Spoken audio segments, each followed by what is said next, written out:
siempre pensamos cuando decimos yo para. El yo para y YA sería la otra palabra. El yo para en realidad es el uso correcto de dos lenguas. Yo, por ejemplo, te digo ahora, hola Salim, ¿qué tal, cómo estás? Y vos me respondés, y ponambo bejara. Ñemeco apota. Te dijiste toda tu respuesta en guaraní. Yo te hice todo el planteamiento en castellano. Yo te escucho y te digo, sí, ya estamos acá, vamos a empezar. Y nuevamente vamos a decir, ya yo fui a tu ciudad.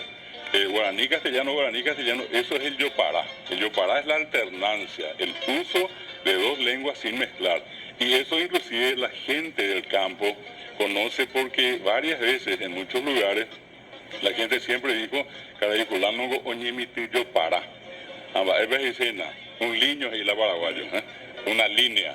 Un niño mandió, me metamos y teve, aunque yo quiere, abatí, me metamos y teve, aunque mandió, llegué, aunque abatí, aunque mandió, abatí. Lo llegué ahí, abatí mandió meme.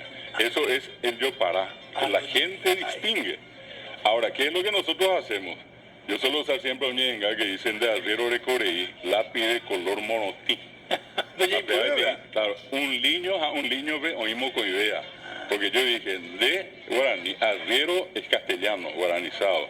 Recoreí guaraní, lápiz de color castellano, monotí guaraní.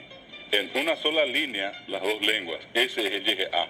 Y eso es lo más frecuente que hacemos. Pero bueno, ya se instaló la cuestión de yo para, pero por una precisión.